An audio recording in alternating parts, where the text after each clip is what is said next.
एक दुख होता है जो हम कर्म भोगनाएं भोगते हैं, उसी दुख से तो छूटना है ना। ये जो गीत है तो ये भी समझने का है।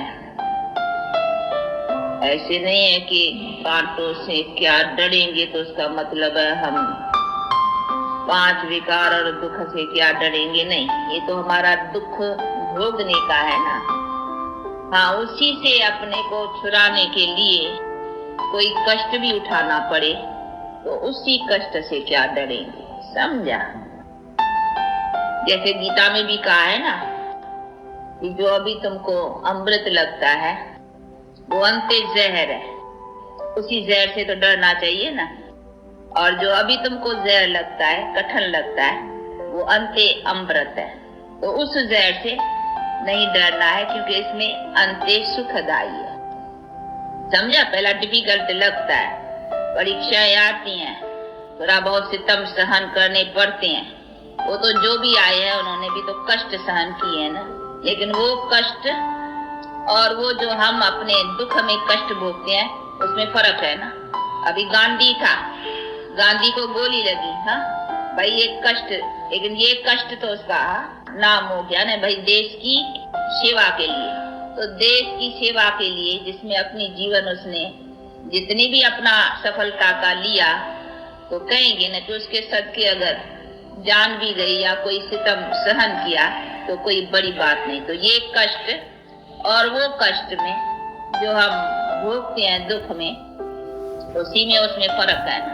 तो ये भी जो गीत है इनका भी अर्थ समझना है। भाई कांटों से क्या डरेंगे, तो ऐसे नहीं है कि इसमें ये तकलीफ है, इसमें ये मुसीबत, इसमें ये सितम सहन से डर कर करके हाँ हम ऐसे ही रह जाए, नहीं।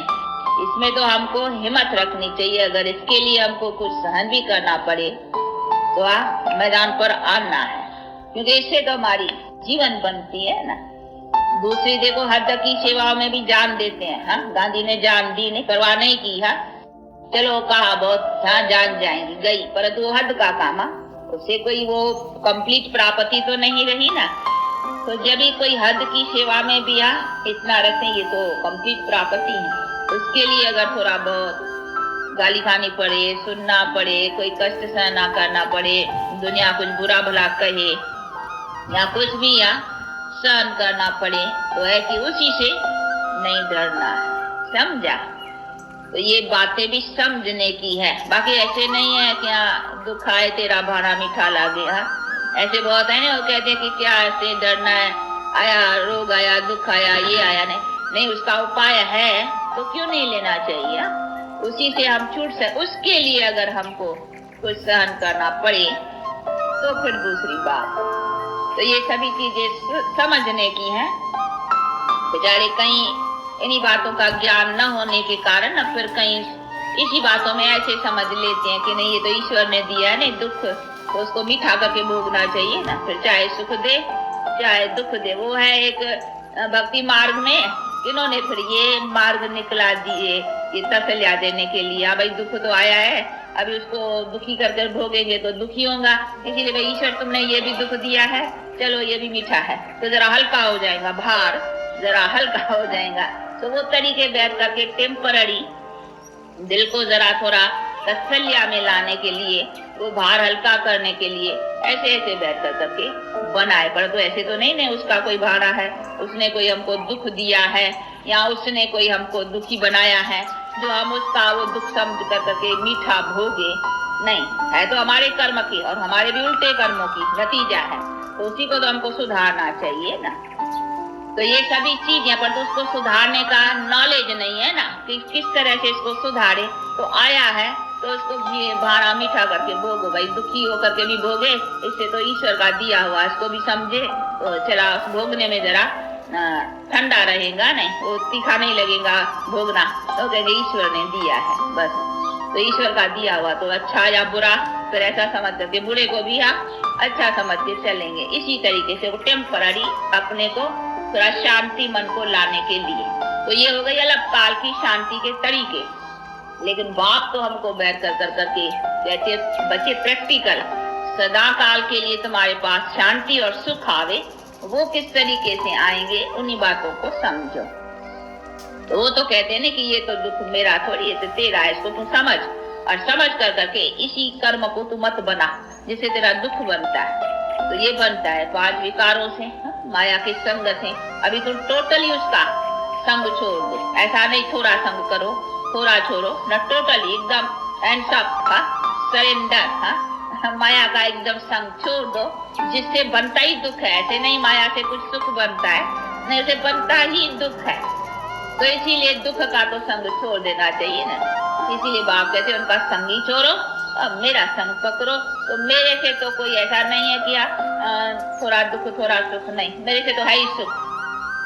मैं तो सदा सुख दाता हूँ ना, मुझे कहते ही वो सुख दाता। तो अभी मेरा संग पक्का। देखो भक्ति मार्ग में भी जाने न जाने बिना भी तुम मेरा संग पकड़ते हो तो भी मैं तुमको अलग काल भी सुख देता हूँ। वो मैं देता हूँ, माया नहीं देती है वो सुख। ऐसा नहीं समझना भक्ति मार्ग में ये माया सुख देती है, वो भी सुख जो है भक्ति में भी मैं ही देता हूँ, क्योंकि ईश्वर अर्थ करते हो ना। देखो भले कोई गरीब को दान करता है, लेकिन अंदर में तो ये है ना, गरीब को दूंगा तो भगवान राजी रहेगा, हाँ, फिर भगवान हमको आशीर्वाद करेगा, भगवान कुछ देगा। अंदर में तो वही आता है नहीं। तो करते गरीब को है, लेकिन अंदर याद में भगवान की आती है कि भैया ये भगवान करेंगे तो भगवान कुछ से अच्छा करेगा हमारा। कोई गरीब रोगी की सेवा करेगा तो करेंगे तो मनुष्य की, रोगी की, परंतु अंदर में आएगा कि रोगियों की सेवा करने से भगवान, हाँ, हमारा भी कुछ न ठीक करेगा, कभी रोग नहीं देगा या कुछ हमारा भला करेगा। करेगा कौन? हाँ, परमात्मा आता है ना बुद्धि में। तो हो गया कि करते हम मनुष्य से हैं, लेकिन ईश्वर अर्थ। तो ये हो गया इसे। तो हम भी ईश्वर को इनडायरेक्ट में याद करते, डायरेक्ट करते मनुष्य से हैं, पर तो इनडायरेक्ट ईश्वर आता है। तो परमात्मा भी इनडायरेक्ट हमको रिटर्न करता है, चाहे किस मनुष्य के थ्रू। हाँ, चलो किसी के द्वारा फिर धन की प्राप्ति होगी, चलो धनवान के घर में किसको दिया तो अच्छा दूसरे जन्म में धन मिल जाएगा, ऐसा होगा, कुछ रिटर्न हो ही जाती है। दूसरे किसके रोगी का किया, गरीबों की सेवा की, ऐसे बहुत हॉस्पिटल्स खोलते हैं, बहुत जब स्कूल खोलते हैं विद्या का दान, तो दूसरे जन्म में क्या होगा, वो उसको बड़ी विद्या मिलेंगी, बड़ा डॉक्टर इंजीनियर बैठ को स्टेटस पालेगा। विद्या का दान किया है ना, तो उसको दूसरे जन्म में कुछ स्टेटस अच्छी मिलेंगी। धन दान किया तो कोई धनवान के घर में जन्म मिलेगा, कोई रोगियों की सेवा की है तो चलो दूसरे जन्म में जरा हेल्थ अच्छी मिलेगी। ऐसा ऐसा रिटर्न होता है। लेकिन करते तो ईश्वर आता है नहीं, इनडायरेक्ट तो बुद्धि में ईश्वर आता है, पर तो करते मनुष्य के साथ में, तो फिर इनडायरेक्ट ईश्वर उसको देता है मनुष्य के थ्रू। वो भी मनुष्य के थ्रू ईश्वर को याद करते हैं, ईश्वर भी मनुष्य के थ्रू फिर उसको देता है। इसी तरह से वो तो भक्ति मार्ग चला इनडायरेक्ट वे में। अभी बाप कहते हैं डायरेक्ट, अब तो मैं आया हुआ हूँ ना डायरेक्ट, तो ये अभी तुम्हारा संबंध मेरे से डायरेक्ट है, इसीलिए अभी डायरेक्ट मेरे से तो सदा सुख की प्राप्ति करने की है। और किस तरह से वो बेहतर करके अपना सारा बातें समझाते हैं। तो ये अभी अपन उससे डायरेक्ट, अभी कोई इनडायरेक्ट मनुष्य के थ्रू नहीं है, नहीं, डायरेक्ट अभी बाप से तो हमारा कनेक्शन है अभी डायरेक्ट। तो ये ज्ञान मार्ग डायरेक्ट मार्ग है, भक्ति मार्ग इनडायरेक्ट मार्ग है। तो इनडायरेक्ट और डायरेक्ट ये भी तो समझना है, नहीं तो बाप डायरेक्ट आकर के ज्ञान भी डायरेक्ट देता है, इसके थ्रू तो मिल ही नहीं सकता है। मनुष्यों के द्वारा जो मिला उसको ज्ञान नहीं कहेंगे, इसीलिए कहते वो तो भक्ति हुई। लेकिन ज्ञान देता ही मैं हूँ ना, ज्ञान दाता ही मैं हूँ, दाता। ज्ञान सागर भी हूँ तो ज्ञान दाता भी मैं हूँ ना। ऐसे नहीं खाली ज्ञान सागर मैं हूँ, ज्ञान दाता मनुष्य है, नहीं, सागर भी मैं हूँ, अथाह ज्ञान भी मेरे पास है सब, तो दाता भी मैं हूँ। तो ये सभी चीजें समझने की है ना। ऐसे नहीं है खाली अपने लिए ज्ञान सागर हूँ, मैं अपने लिए ज्ञान रख के क्या करूंगा, मुझे कोई अज्ञान थोड़ी है जो मैं ज्ञान रखूं। चलो हम तुम्हारा सबका ज्ञान मैं अपने पास रख करके कोई फायदा तुमको दूंगा, तभी तो मेरे पास ज्ञान का भी कुछ नाम होगा। नहीं, हम अपने लिए रखें, खाली जानता जाए ये चोर चोरी करता है, ये खून खूनी करता है, ये ऐसा करता, खाली मैं जानता रहूं तो मेरा क्या फायदा हुआ। यहाँ चोर का भी क्या फायदा हुआ, चोर भी चोरी करता ही रहे, मैं खाली जानता रहूं। मैं अंदर सबका जानता हूँ कि नहीं ये चोर है, ये खूनी है, ये करता है, ये बुरा करता है, खाली हम देखता रहो और जानता जो, तो उसमें चोर का भी फायदा क्या हुआ, और मेरा भी फायदा क्या, खाली सारा दिन हम यही सोचता रहूं। हाँ, ऐसा नहीं है, मैं जानता हूँ, उसी जानने का फिर फायदा देता हूँ ना। फायदा देता हूँ तब तो तुम मुझे याद करते हो, गाते हो कि हे भगवान, हाँ तुम ऐसा है, तुम ऐसा मेरी महिमा करते, तो जरूर मैंने तुमको कुछ दिया है, तुम मेरे से कुछ पाया है। कभी भी कोई मनुष्य भी मनुष्य से कुछ लेते पाते हैं, तभी तो एक दो की महिमा होती है ना। भाई गांधी, भाई क्यों, उसने हमारे लिए कुछ किया, तभी तो हम उसकी महिमा करते हैं। नहीं तो उसने हमारे लिए कुछ नहीं किया होता तो हम उसको याद क्यों करते, उसका गाते क्यों, उसकी महिमा क्यों करते। तो एक दो के प्रति कोई कुछ करता है तभी उसकी महिमा है। तो परमात्मा को भी सभी याद करते हैं, प्यार करते हैं, प्रेम करते हैं, और जब भी दुख आता है तभी याद करते हैं। तो जरूर है उसने हमारे दुख के समय पर कोई ऐसी सहायता की है, तब तो हम उसको याद करते हैं कि अभी तू सहाय हो। और गाते भी ऐसे हैं कि सहाय हो, तेरी अभी सहायता की जरूरत है। अभी मनुष्य का काम नहीं चलेगा, अभी मनुष्य की सहायता नहीं चल पा सकेगी, तब फिर मुझे याद करती हो। और ऐसा होता है, देखो जब सबसे दिल हट जाती है ना, तो भगवान याद आता है। कोई से नहीं होता है, बाप से, भाई से, इधर से सब, तो फिर भगवान याद आता है, कहते देखो अभी तू ही है। साथ से जब नहीं बनती है या कोई ऐसी बात होती है तो फिर भगवान याद आता है। तो उसकी माना ही है कि हमारे किसी से न प्राप्ति रही, तब फिर भगवान के द्वारा प्राप्त हुआ है, तब तो वो याद आता है। तो एक ही वो सहारा है। इसीलिए बाप कहते हैं कि तुमको मनुष्य के द्वारा वो चीज जो मेरे द्वारा डायरेक्ट मिलने की है वो नहीं मिल पाती, इसीलिए फिर तुम मुझे याद करते हो, फिर मैं आता हूँ। तो अभी मैं आया हुआ हूँ, अभी डायरेक्ट, तो ये अभी है डायरेक्ट। इसीलिए बाप कहते हैं अभी मैं भी देखो डायरेक्ट तुमको ये सब समझा रहा हूँ, और तुम भी मेरे से अभी संबंध, रिलेशन डायरेक्ट जो और जोर कर करके अभी मेरे से जो कुछ डायरेक्ट प्राप्ति है वो लियो। तो अभी लेना चाहिए ना। तो ये बुद्धि में आनी चाहिए कि ये हमारा कोई मनुष्य के द्वारा नहीं है। मनुष्य के द्वारा ऐसे नहीं समझना ब्रह्मा के द्वारा हमको मिलता है, नहीं, ब्रह्मा भी उससे लेता है ना। वो तो सिर्फ ऑर्गन्स का टेम्पररी परमात्मा सहारा लेता है बोलने के लिए, बाकी सुनाते तो वो है ना। ऐसे नहीं ब्रह्मा सुनाते हैं, ब्रह्मा के थ्रू, परंतु थ्रू मीन्स है इसका ऑर्गन्स का आधार लेते हैं, लेकिन सुनाता तो वो है ना। नॉलेजफुल जो गॉड है वो सुनाता है, और उसके साथ वो ब्रह्मा भी सुनता है, उसकी भी सोल है ना ब्रह्मा की। हाँ, अब वो भी सुनती है और हम भी सुनते हैं, हम भी तो आत्माएं सुनती है ना। ये कौन सुनता है? आत्मा सुनती है। तो ये सभी चीजें बैठ करके बाप समझाते, जैसे तुम भी शरीर के द्वारा आत्माएं सुनती है, वैसे जिस शरीर में मैं आता हूँ उसको कान भी है ना, तो कानों से वो आत्मा सुनती है, मुख से मैं आत्मा बोलता हूँ। दो सोल है ना, दो आत्माएं हैं। तो एक ऑर्गन मैं ले लेता हूँ, परंतु किसी टाइम वो भी बोलता है, किसी टाइम मैं भी बोलता हूँ। ऐसे भी नहीं सारा समय मैं बोलता हूँ। चलो घंटा डेढ़ मुरली चलाई बाबा ने, वैसे भी नहीं है कि घंटा डेढ़ हाँ कोई बाबा ने बोला, हाँ शिव बाबा ने बोला, नहीं, कभी बीच में ब्रह्मा भी, जैसे हम आत्मा भी बोल सकती है ना। हाँ, अभी देखो मम्मा की आत्मा या जो भी टीचर्स हैं तो वो बोलती है ना। तो जैसे वो बोलती है वैसे ब्रह्मा भी तो बोल सकता है ना। ऐसे थोड़ी है कि बस ब्रह्मा के तन में वो ही बोलेगा। हाँ, ब्रह्मा अपना भी तो नॉलेज जो धारण किया है वो सुना सकते हैं, जैसे हम भी धारण करके सुनाते हैं। तो इसी तरह से डबल सोल सुनाती है। पर तो ये समझना है कि कौन सी पॉइंट बाबा सुनाती है। जो नई बात होगी वो सुनाएगा, क्योंकि नहीं तो वो ही सुनाएगा नहीं। हाँ, हम सुनी हुई सुना सकते हैं, तो हम सुनाएंगे सुनी हुई, भले थोड़ा अपना विचार सागर मथन भी करेंगे, कुछ ढंग से सुनाएंगे भाई दूसरों को, जैसे इतना फर्क, लेकिन बातें तो उसके द्वारा मिली ना, जानकारी तो उनके द्वारा। भाई ये परमात्मा सर्वव्यापी नहीं है, जैसे ये नई बात है, ये जानकारी कहाँ से मिली? परमात्मा से। ये थोड़ी हम जानते थे। हाँ, अभी बाकी समझाना है कि परमात्मा सर्वव्यापी नहीं है। उसमें फिर विचार सागर मथन हम कर सकते हैं कि अच्छा भाई ये आदमी को कैसे समझाएं, इसके बुद्धि में परमात्मा सर्वव्यापी है, इसको ऐसा बैठा हुआ है, इसका ये कैसे निकालें। तो उसकी तरकीब हम विचार सागर मथन कर करके अपने विचार से सुना सकते हैं, ऐसा हो सकता है। लेकिन ये परमात्मा सर्वव्यापी हमें तो नहीं पता था। हाँ, ये तो उसने बतलाया ना।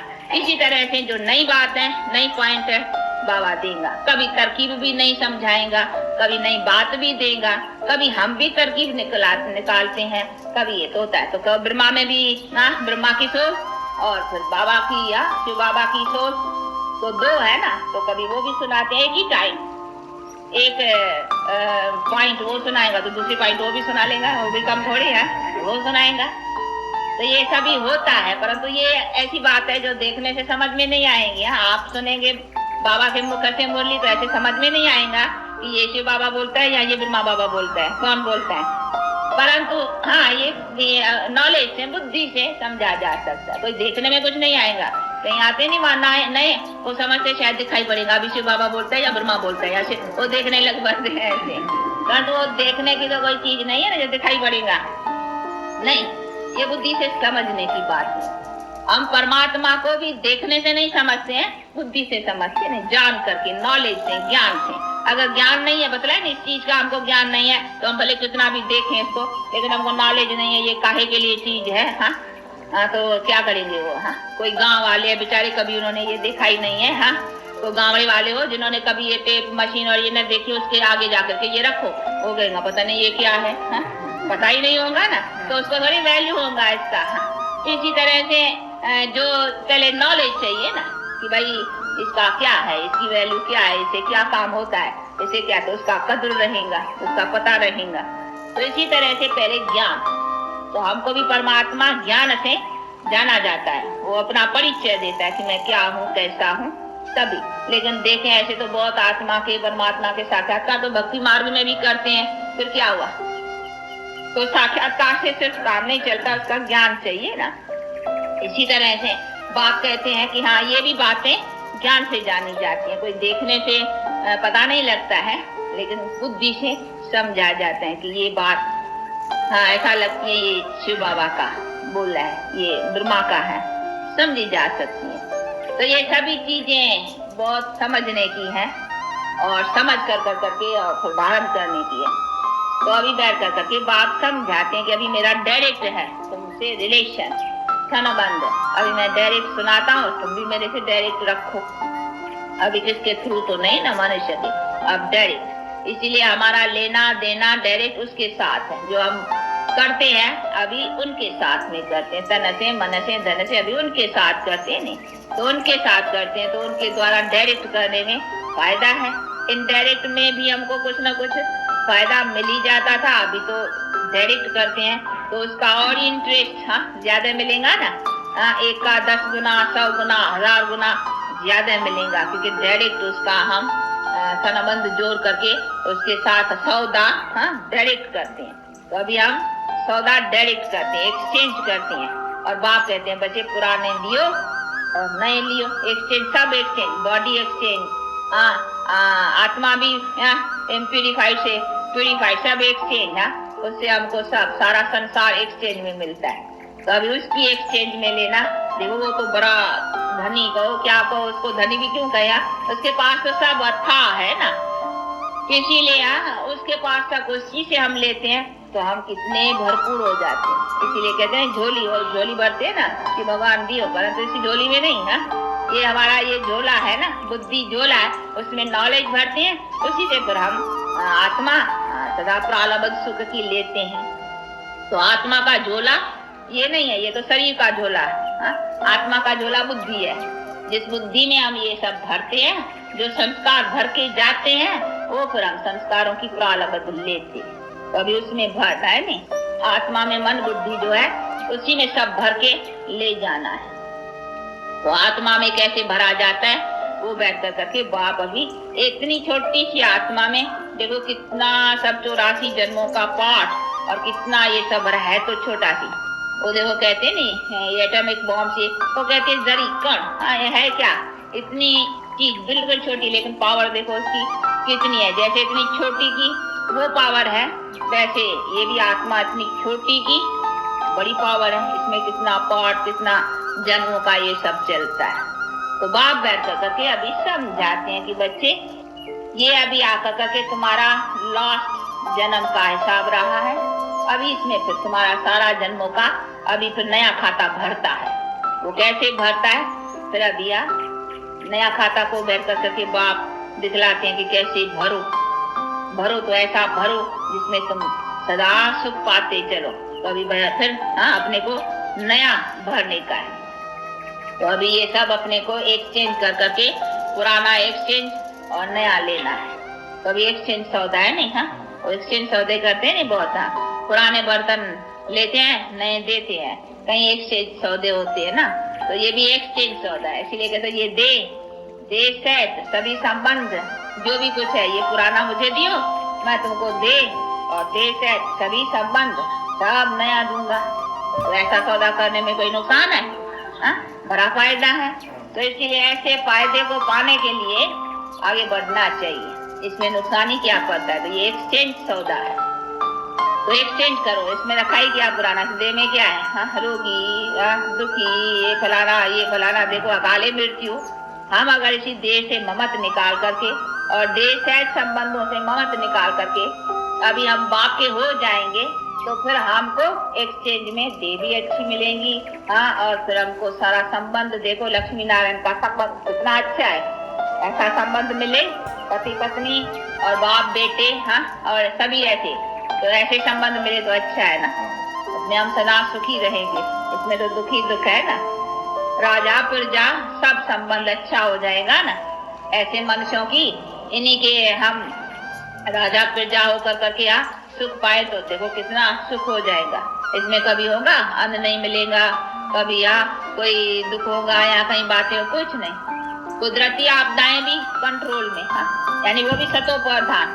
कोई कभी ऐसा नहीं फ्लड्स हो जाए फिर हमारा अन्न चला जाए, कभी इसके ताकत से ऐसो के फिर हमारा सब प्रकृति भी पूरी सर्विस करती है, क्योंकि हमारे कर्म श्रेष्ठ की प्रालबद्ध रहती है ना। तो इसीलिए बाप कहते हैं तो देखो तुम का तुम्हारे सब संबंध कितना अच्छा बनाता हूँ, सब सुख है तुमको, कोई लड़ाई नहीं, कोई झगड़े नहीं, कोई अशांति नहीं, कोई दुख नहीं है। तो कोई दुख न हो तो ये अच्छा है ना। ऐसे नहीं थोड़ा सुख हो फिर दुख हो फिर सुख हो, ऐसी नहीं, फिर उसमें तो सुख लगता ही नहीं है ना। धन होगा फिर कोई शरीर का रोग होगा तो सुख लगेगा थोड़े, हाँ धन होते फिर दुखी। अच्छा धन होगा कोई बच्चा ऐसा होगा हाँ नालायक तो फिर तो भी दुखी, हर तरह के दुख हो जाते हैं ना। तो बाप कहते हैं बच्चे तो मैं तो अभी तुमको सब कंप्लीट देता हूँ, जिसमें तुम सदा सुखी रहो, कोई भी दुख नहीं रहे, कोई चिंता नहीं, कोई फिक्रात नहीं, मरूंगा कुछ करके जाऊं या ये करूं या अपना दीवा जगाऊं या अपना कुछ करूं, ये भी चिंता नहीं। मुझे कर्म श्रेष्ठ की जन्म जन्मांतर की प्रालबद्ध है, उसमें ये भी नहीं कि हमको कुछ करके जाऊं। अभी तो बहुत जन्मों का बनाया है ना, वो चलता रहता है, खाते रहते हो तो उसमें वो भी चिंता नहीं। तो ये सभी चीजें बैठ करके बात समझाते हैं कि एक ही बार मैं तुम्हारा ना बना लेता हूँ और इतना बल देता हूँ जिसमें तुम बहुत जन्मों तक खाते और आराम से चलते रहो सब तरह से। तो ये सब इतना फायदा मिल जाए तो अच्छा ही है ना। तो ऐसे फायदे का काम अच्छा ऐसा सौदा करने में फिर थोड़े ढीला रहना चाहिए है नहीं, उसमें चुस्त रहना चाहिए। ये एक्सचेंज सौदा सबसे अच्छा है, इसीलिए परमात्मा को सौदागर भी कहते हैं, रत्नागर भी कहते हैं, जादूगर भी कहते हैं। देखो जादू है ना इसका बड़ा, क्या से क्या बना लेता है। जैसे जादूगर कागज से नोट बना देते हैं, हाँ और इसे पत्थर से पैसे बना लेते हैं, कई चीजें ऐसी एक्सचेंज में बना लेते हैं। तो ये बाप कहते हैं मैं देखो तुम पत्थर बुद्धि को पारस बुद्धि बना लेता हूँ, क्या से क्या। तो ये है जादूगरी ना, सच्ची जादूगरी तो ये है प्रैक्टिकल, वो तो टेम्पररी है। और उसे क्या है अगर ऐसे हो ऐसे कोई साहूकार बने कागज से पैसा बना लेवे तो फिर गवर्नमेंट तो उसको अच्छा फायदा रखेगा, सबको कहे जादूगरों को इकट्ठा कर देवे और कह देवे कि हमारे यहाँ पैसा बना के दियो, काम चलता है, बंद रहता तो नहीं चलता ना। तो ये सभी चीजें बैठ कर करके बाप अच्छी तरह से समझाते हैं कि बच्चे ये प्रैक्टिकल तुम्हारा जो बनता है वो सदा सुख पाने की चीज, तो अभी सदा सुख पाने की जो चीज मिली है उसको लेकर कर करके और बाप से अपना सदा सुख प्राप्त करना है। तो ऐसे पुरुषार्थ में लगे रहो, इसमें कोई भी सुस्ती नहीं, हाँ कोई गफलत नहीं, कोई ठंडा पुरुषार्थ नहीं, तेज पुरुषार्थ। ये रफ्तार तेज चलनी चाहिए, ये अपना ध्यान रखना चाहिए। और अपने में कोई खामी हो, क्रोध की, लोभ की, मोह की, काम की, हाँ जो भी खामी हो, खामी समझते हो नहीं, जो भी अपने में बुराइयां हो वो बुराइयां निकालनी चाहिए, अपने में रखनी नहीं चाहिए। अगर कुछ वीकनेस हो नहीं निकल पा सकती है तो फिर उसका श्री मत लेनी चाहिए, हाँ तो उसका मिलेगा, राय मिलेंगी, इस खामी को तुम ऐसा करो। जैसे डॉक्टर पेशेंट होता है, कोई अच्छा कोई दवा मिलती है परंतु फायदा नहीं पड़ा तो फिर डॉक्टर को बतलाने से फिर एक्सचेंज कर देगा नहीं दवाई। हाँ, तो अच्छा भाई तुमको इससे नहीं हुआ, चलो अभी इंजेक्शन, लिक्विड से नहीं हुआ, चलो इंजेक्शन से नहीं हुआ तो चलो ये दूसरी दवाई, फिर एक्सचेंज करेगा तो दूसरी कोई मिल जाएगी। तो फायदा तो इससे ही मिलना है, और तो कहाँ से मिलना है। चलो ये डॉक्टर छोड़े फिर दूसरा डॉक्टर लेगा, उसमें तो बहुत डॉक्टर है, एक छोड़ेगा चलो दूसरे से ले लेगा।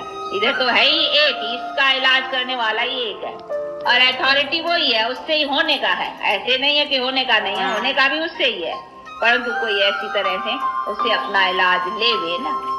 इसीलिए बाप कहते हैं कि देखो सब, मुक्ति भी मैं देने वाला, जीवन मुक्ति भी मैं देने वाला, दोनों मैं देने। चलो तुम मुक्ति चाहो तो भी मेरे से, हाँ उसे मेरे से फायदा मिलेगा नहीं। इसलिए बाप कहते बच्चे अभी मेरे साथ संबंध जोड़ने से तुमको फायदा ही फायदा है, नुकसान की तो बात ही नहीं है। थोड़ा भी तो भी फायदा है, बहुत तो फायदा ही है, तो फायदा तो मेरे से ही मिलना है। इसीलिए फायदा क्यों नहीं लेते हो, उसमें ढीले नहीं, उसमें पुरुषार्थ ढीला नहीं रखने का। तो ये सभी चीजें हैं जिसको बहुत अच्छी तरह से समझते और अपने पुरुषार्थ को आगे रखने का है, इसको कहेंगे पुरुषार्थी। बाकी ऐसे नहीं है काम तो पुरुषार्थ थोड़ा बहुत करते ही रहते हैं, नहीं करना तो फिर जितना लेना है वो अपना एम रखना चाहिए, हमको लेना इतना है, माल इतना है, उसमें से हमको लेना है। ऐसे नहीं थोड़ा लिया ये भी अच्छा, हाँ नहीं, लेना तो जितनी है उसमें से हमको लेना चाहिए। जब भी चांस है इतने लेने का तो क्यों नहीं ले, तो उसको कहेंगे ये लेने वाला अच्छा है। बाकी जरा सा ले लिया तो क्या हुआ, वो भी कहेंगे अरे तुम्हारे माल इतना मिलता है, तुम लेता इतना है, अरे तेरे से किस्मत में नहीं है। तो उसी समय ऐसा कहने में आता है किस्मत तो नहीं है, तुम कोई कम वक्त हो, तुम्हारे आगे इतना वक्त आया और तुमने लिया इतना, तो कहेंगे अरे तुम्हारे तो किस्मत में नहीं है शायद, ऐसा कहा जाता है ना। तो अभी बाप हमारे सामने इतना आया और हम उसे इतना लें जरा सा, तो क्या कहेंगे कम वक्त। तो ऐसा थोड़ी बनना चाहिए, लेना तो पूरा लेना और लेना ही चाहिए। ऐसा भी नहीं है कि लेना तो पूरा लेना, नहीं तो नहीं लेना। कहीं तो ऐसे भी महामूर्ख निकलते, इसको फिर कहेंगे महामूर्ख। मूर्ख तो पहले ही है, और जो समझते हैं कि इतना लेवे तो उससे तो न लेवे तो अच्छा है, तो ऐसे भी महामूर्ख, उसको फिर कहेंगे क्या महामूर्ख। ऐसे तो नहीं है ना, मूर्ख तो पहले ही है कि हम माया के संग में खो बैठे हैं, परंतु मिली चीज की में से चलो इतना नहीं तो थोड़ा भी, वो भी तो ठीक है, परंतु बाप फिर समझाते हैं कि इसने इतने में खुश नहीं होना है, तो न महामूर्ख बनो न कम वक्त बनो, समझा। तो ऐसा भी नहीं बना है, इसीलिए अपने समझ को अच्छी तरह से रखते और अपना पुरुषार्थ करने का, ऐसे पुरुषार्थ करते आगे बढ़ो। अच्छा आप लोगों का टाइम हुआ है, हाँ चलो आज देखो बाबा की टोली आई है, मालूम है।